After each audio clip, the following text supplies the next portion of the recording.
Bismillahirrahmanirrahim. Assalamualaikum warahmatullahi wabarakatuh. Ananda semua, bagaimana kabarnya hari ini? Alhamdulillah sehat ya. Hari ini Ananda bertemu lagi dengan Bunda. Untuk pembelajaran hari ini, kita masih di tema 7, perkembangan teknologi. Sudah masuk ke subtema 2, perkembangan teknologi produksi sandang. Muatan pembelajaran hari ini yaitu bahasa Indonesia. Sebelum memulai aktivitas hari ini, alangkah lebih baiknya kita berdoa supaya ilmu yang kita dapat hari ini bermanfaat. Amin. Nah, Ananda semua, jangan lupa Ananda persiapkan buku catatan, buku paket, dan juga alat tulisnya ya. Dan jangan lupa catat hal-hal penting yang ada di video pembelajaran kali ini di buku catatan Ananda ya. Sebelum memulai materinya, Bunda akan sampaikan dulu tujuan pembelajaran kali ini, yaitu setelah Ananda menyimak video pembelajarannya, Ananda dapat menjelaskan pentingnya pakaian dalam kehidupan sehari-hari. Yang kedua, Ananda dapat memberikan contoh jenis-jenis produk hasil teknologi sandang. Yang ketiga, Ananda dapat menjelaskan contoh pakaian dan fungsinya. Dan yang keempat, Ananda dapat menjelaskan manfaat perkembangan teknologi sandang. Manusia sebagai makhluk susila memerlukan pakaian. Yang dimaksud makhluk susila adalah manusia sebagai makhluk yang beradab. Sejak zaman dahulu manusia telah mengenal pakaian, namun jumlahnya masih terbatas. Awalnya, pakaian fungsi utamanya yaitu untuk menutup tubuh, melindungi tubuh dari sengatan panas dan dingin. Sekarang, pakaian memiliki fungsi lain, diantaranya untuk kenyamanan penggunanya. Oleh karena itu, diciptakan jenis pakaian sesuai kebutuhan. Misalnya, untuk tidur, kita memakai pakaian tidur. Untuk berolahraga, kita memakai pakaian olahraga. Dan memakai pakaian kerja ketika bekerja. Kebutuhan manusia akan pakaian semakin meningkat. Pakaian bukan hanya sebagai penutup tubuh, tetapi juga sebagai tren. Begitu pula dengan model pakaian yang semakin beragam.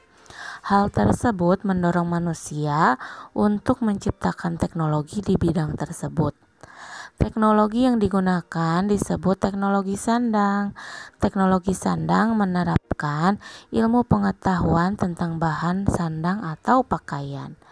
Jadi, teknologi sandang adalah ilmu dan teknologi yang digunakan untuk mengolah bahan baku sandang sehingga menghasilkan pakaian yang lebih beragam dan lebih nyaman ketika digunakan. Nah, Ananda semua, ternyata pakaian yang digunakan harus sesuai dengan kegiatannya. Pakaian yang tepat membuat nyaman saat digunakan untuk beraktivitas. Dalam berolahraga banyak melakukan gerak.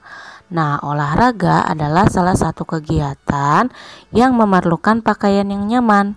Oleh karena itu, pakaian olahraga banyak terbuat dari bahan kaos. Bahan kaos biasanya lentur dan lembut. Selain aktivitas, profesi seseorang juga menentukan pakaian yang digunakan. Nah, pakaian yang digunakan harus mendukung aktivitas yang dilakukan dan digunakan sesuai dengan fungsinya. Beberapa profesi memiliki pakaian khusus. Misalnya, Ananda bisa lihat ya, pakaian tentara tentu berbeda dengan pakaian seorang peneliti. Kemudian, petugas pemadam kebakaran menggunakan seragam anti api. Selain itu, petugas pemadam kebakaran seragamnya menggunakan warna yang cerah. Hal tersebut bertujuan agar petugas tetap terlihat saat keadaan gelap.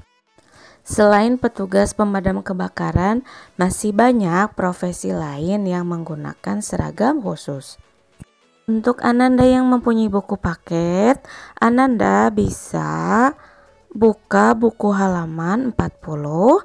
Kita isi sama-sama mengenai seragam yang digunakan atau pakaian yang digunakan untuk mendukung aktivitas profesi tersebut. Nah, untuk gambar yang pertama kita bisa lihat ya. Nah, kita lihat ada bajunya berwarna coklat, kemudian celananya berwarna coklat tua, ada topinya berwarna putih, dan juga ada sepatu berwarna hitam. Nah, kira-kira pakaian ini untuk profesi apa ya? Good job. Pakaian yang nomor 1 itu profesinya adalah polisi. Oke, lanjut kita ke gambar yang kedua. Nah, untuk gambar yang kedua kita bisa lihat bajunya berwarna putih. Kemudian ada juga suntikan, kemudian stetoskop. Nah, kira-kira Ananda tahu baju seperti ini untuk profesi apa? Good job. Oke, untuk nomor 2 profesinya adalah dokter. Kita lanjut ke gambar yang ketiga. Nah, untuk gambar yang ketiga Ananda bisa lihat bajunya berwarna putih, celananya berwarna putih, dan topinya itu agak tinggi ya, dan juga ada celemiknya. Ananda tahu profesi apa ini? Good job. Nah, untuk pakaian seperti ini berprofesi sebagai chef. Kita lanjut ya ke gambar nomor 4. Nah, untuk gambar yang terakhir kita simak. Ada baju sama celananya itu sudah terlihat ya ciri profesinya ya. Kemudian untuk perlengkapannya ada topi dan sepatu.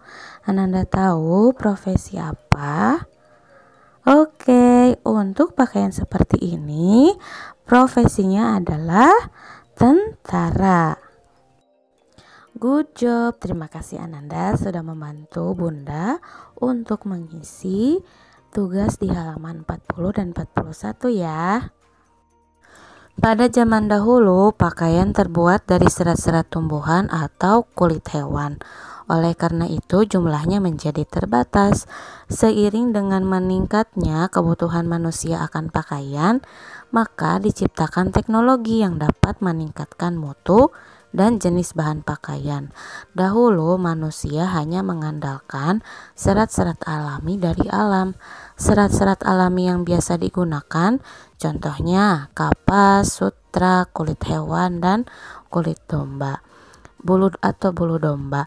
Seiring dengan perkembangan teknologi, dibuatlah pakaian dengan serat-serat sintetis. Banyak sekali jenis bahan yang dibuat dari serat sintetis. Misalnya testosteron, dakron, polyester, polipropilen, dan polyetilen. Nah, jadi bahan baku sandang itu terbagi menjadi 2 bahan ya, ada serat alami atau serat dari alam dan serat sintetis atau serat buatan. Nah, Ananda, serat sintetis atau serat buatan dibuat menggunakan bahan kimia. Bahan kimia tersebut diolah menggunakan teknologi sandang. Penggunaan teknologi sandang dapat mempercepat waktu produksi. Selain itu, bermanfaat juga untuk memperkecil biaya produksi. Nah, untuk contoh bahan dari serat alami yaitu kain katun. Kain katun terbuat dari kapas. Nah, untuk karakteristik bahan pakaian katun ini memiliki beberapa kelebihan. Yang pertama, mudah menyerap keringat. Yang kedua, kain katun itu nyaman, lembut, dan tidak kasar. Yang ketiga, lebih kuat dan tidak mudah robek. Yang keempat, tidak mudah kisut apabila dicuci. Dan yang terakhir, tidak panas saat dipakai. Perkembangan teknologi sandang mempermudah manusia dalam membuat pakaian. Pakaian dapat diproduksi dalam jumlah banyak. Selain itu, waktu yang diperlukan juga menjadi lebih singkat. Pembuatan pakaian dalam skala besar dapat memperkecil biaya produksi. Permintaan akan pakaian cukup banyak. Hal tersebut membuka peluang usaha dalam bidang tersebut. Sekarang ini banyak didirikan pabrik konveksi skala besar. Dengan demikian, membuka lowongan pekerjaan untuk ribuan orang. Perkembangan teknologi sandang juga menciptakan bahan pakaian dari serat sintetis. Produksi pakaian tidak hanya terbatas pada bahan alami. Nah, oleh karena itu, dihasilkan bahan pakaian yang lebih beragam. Kita dapat memilih bahan pakaian sesuai dengan kebutuhan kita. Bahan pakaian dapat disesuaikan dengan jenis aktivitasnya. Pewarnaan pakaian pun tidak bergantung pada pewarna alami saja ya Ananda. Teknologi pewarnaan juga berkembang. Oleh karena itu dapat mempercepat proses produksi. Nah Ananda, pakaian itu terbuat dari kain. Kain terbuat dari susunan benang. Kita memerlukan beribu benang untuk membuat selembar kain loh Ananda. Pengolahan benang menjadi kain mengalami proses yang panjang. Setidaknya ada 6 tahapan dalam proses pengolahan benang. Yang pertama adalah pemintalan benang. Setelah dipintal, benang digulung menjadi gulungan besar. Benang yang sudah digulung dicelupkan ke cairan pewarna. Benang yang telah mengalami proses pencelupan ditenun menjadi kain. Setelah menjadi kain, dilakukan proses pemeriksaan kualitas kain. Proses terakhir adalah penambahan bahan kimia untuk melindungi kain dari cahaya matahari. Nah, baru sudah menjadi kain tersebut kita bisa membuat menjadi pakaian, entah itu baju, celana, rok, dan sebagainya. Nah, Ananda, untuk tugas pembelajaran hari ini Ananda kerjakan halaman 30 sampai 31, nomor 1 sampai dengan nomor 4. Nah, kemudian mengerjakan juga halaman 52. Untuk Ananda yang belum mempunyai buku paket, bisa mengerjakan di buku catatannya ya.